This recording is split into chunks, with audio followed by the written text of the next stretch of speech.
Oke, mungkin ada pantun tak kenal maka saya, data diri saya. Perkenalkan, nama saya Lukman Adi Fajar. NIM EM 22102501, Prodi Manajemen Fakultas Ekonomi Universitas Pangkalan. Yang pertama saya membahas letak geografis.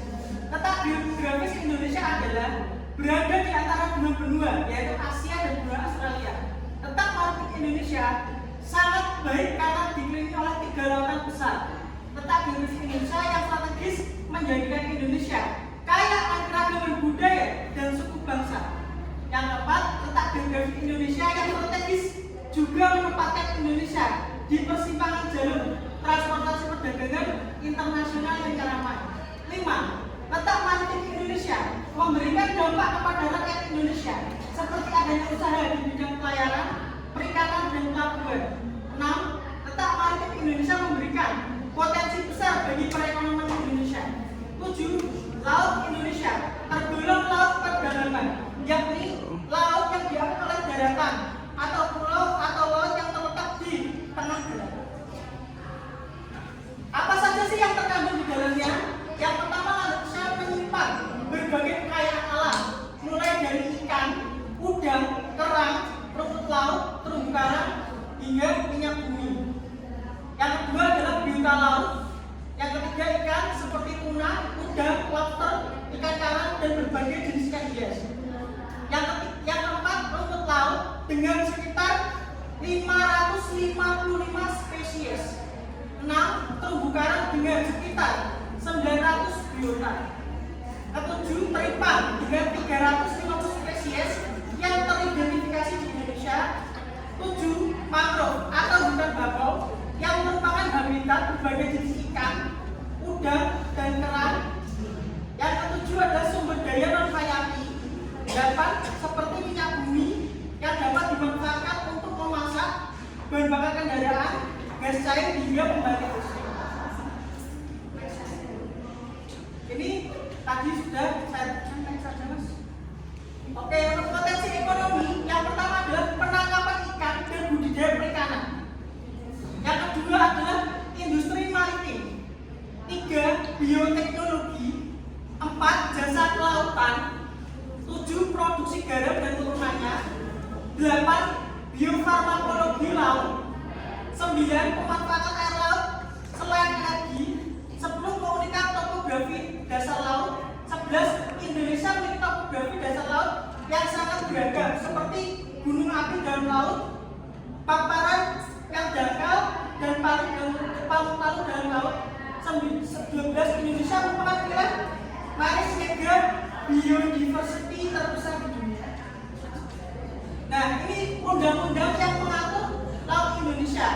Yang pertama adalah Undang-Undang UU Nomor 32 Tahun 2014 tentang kelautan mengatur laut Indonesia. UU ini memberikan landasan hukum untuk mengatur aktivitas di laut Indonesia, termasuk wilayah pesisir dan pulau kecil. 2. Selain UU Nomor 32 Tahun 2012, ada juga UU Nomor 6 Tahun 1996 yang mengatur wilayah perairan Indonesia. UU ini mengatur yang pertama, batas wilayah perairan Indonesia, yaitu laut teritorial, perairan kepulauan, dan perairan pedalaman. Yang selanjutnya adalah hak lintas bagi kapal-kapal asing. Berikutnya ada beberapa ketentuan dalam UU Nomor 6 Tahun 1996. Yang pertama adalah kapal semua negara dapat melintasi laut teritorial dan perairan kepulauan Indonesia tanpa memasuki perairan pedalaman. Yang kedua adalah kapal semua negara dapat singgah di tempat berlabuh di tengah laut atau fasilitas pelabuhan di luar perairan pedalaman. Selanjutnya adalah undang-undang lain yang terkait dengan laut Indonesia adalah Undang-Undang Nomor 4 PRP Tahun 1960 tentang perairan Indonesia, yaitu selanjutnya adalah peraturan nomor. Nah, luas laut Indonesia dan perbatasannya. Luas laut Indonesia mencapai 3.257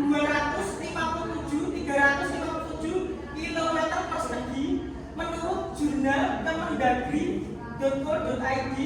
Wilayah laut Indonesia ini terbagi menjadi laut teritorial dan zona ekonomi eksklusif atau ZEE. kedua adalah batas laut Indonesia. Yang ketiga adalah batas laut teritori Indonesia dihitung dengan menarik garis dasar pantai terendah saat laut surut sejauh 12 mil ke laut lepas. Yang selanjutnya adalah batas ZEE Indonesia dihitung dengan menarik garis dari pantai terendah saat laut surut sejauh 200 mil ke laut lepas. Batas laut Indonesia dengan negara lain. Di sebelah utara berbatasan dengan Malaysia, Singapura, Thailand, Vietnam, dan Filipina. Yang kedua, batas laut Indonesia dengan negara-negara tersebut terjadi di Selat Malaka, Laut Cina Selatan, Laut Sulawesi, Laut Andaman, dan Selatan Batam. Kedaulatan laut Indonesia. Indonesia memiliki kedaulatan penuh atas laut di batas zona laut teritorial. Indonesia juga memiliki hak untuk melakukan eksplorasi, eksploitasi, pengolahan, dan konservasi sumber daya alam, melakukan penelitian, perlindungan, dan pelestarian laut, memberikan izin untuk pelayaran internasional, memasang berbagai jenis sarana untuk perhubungan laut, menjamin hak lintas damai atas pelayaran internasional dan tradisional. Ancaman dan bahaya internal laut Indonesia. Ancaman internal mungkin pencurian ikan, illegal fishing, UF atau penangkapan dengan cara merusak, descriptive fishing, perompakan bersenjata. Nah ini mungkin saya akan bahas sebentar saja. Saya bahas untuk internal itu. Mungkin untuk illegal fishing yang kita ketahui dari zaman Pak Jokowi sampai zaman Pak Prabowo, mungkin banyak kapal-kapal asing yang sering mencuri ikan di wilayah perairan Indonesia. Yang waktu itu menteri yang paling berani, Ibu Susi Pujiastuti, menenggelamkan beberapa kapal milik asing yang berdampak pada devisa negara asing. Oke, lanjut. Untuk ancaman eksternal, yaitu kapal asing masuk ke Indonesia tanpa izin, upaya gangguan keamanan maritim oleh kapal asing, penyelundupan barang dan obat ilegal. Dan ini saya akan bahas juga sedikit untuk ancaman eksternal yang ini upaya gangguan keamanan ini masih kita bahas panas tentang Laut Cina Selatan yang diperebutkan antara Amerika, RRC, Republik China, dan Indonesia sebagaimana pemilik aslinya. Karena laut ini menjadi pusat strategis perdagangan internasional yang bisa menambah devisa suatu negara atau menjadi jalur diplomasi antar berbagai negara bahkan benua. Untuk yang ketiga adalah penunjukan barang-barang dan obat ilegal seperti yang banyak kita kenal adalah narkoba. Narkoba ini dari berbagai negara asing, contoh Cina, Amerika, dan sebagainya. Maka dari itu yang paling riskan ini adalah penyelundupan barang dan obat ilegal. Karena apa? Membunuh masa depan sebuah bangsa atau sebuah negara dari obat ilegal. Ancaman terhadap ekosistem laut yang pertama adalah pemanasan global. Yang kedua, polusi plastik. Yang ketiga adalah pertambangan minyak dan gas, pariwisata yang semena-mena, pengasaman laut, polusi suara, kerusakan hutan mangrove. Nah ini mungkin saya juga akan sedikit membahas teman-teman. Yang pertama adalah pemanasan global atau efek rumah kaca yang sering digembur-gemburkan di media bahkan medsos seperti TikTok, Instagram, dan lain-lain. Yang mana pemanasan global ini juga terjadi akibat manusia itu sendiri.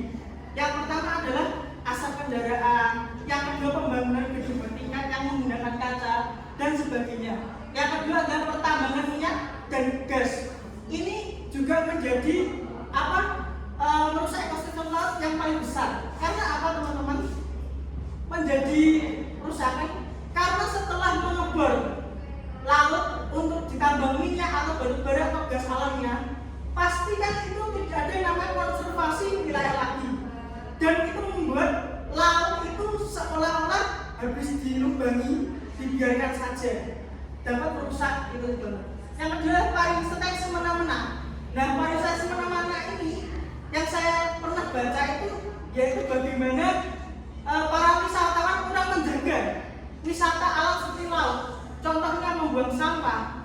Kedua, merusak habitat ikan pada saat diving atau snorkeling. Yang keempat adalah membuang limbah di laut juga. Yang kedua, pengasaman laut. Ini juga sering dilakukan oleh industri. Contoh saja pabrik Nah, pabrik ini juga sangat banyak di Indonesia yang dampaknya sangat serius. Nah, polusi suara ini yang saya ketahui adalah bagaimana laut itu bising dengan kehidupan manusia serta dengan industri yang ada.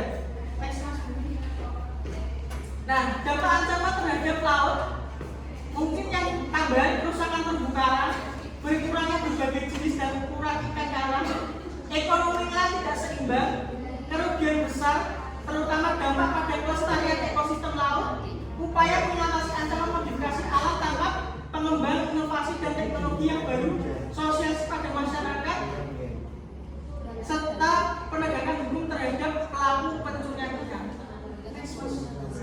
Nah, kesimpulannya adalah sesungguhnya apa saja kekayaan yang terkandung di dalam laut Indonesia adalah pemberian Sang Kuasa. Oleh karenanya, kita sebagai generasi muda, mari kita jaga laut kita dari segala indikator yang merusak ekosistem laut demi anak cucu kita nanti. Mungkin sebelum saya akhiri, saya ada pantun. Kalau ada sumur di ladang, boleh kita melompat mandi. Kalau ada umur panjang, boleh kita berjumpa lagi. Sekian dari saya, kurang dan lebihnya mohon maaf. Saya akhiri. Filahisabil haq fastabil khairat. Nun wal qalami wa maisturun. Wassalamualaikum warahmatullahi wabarakatuh.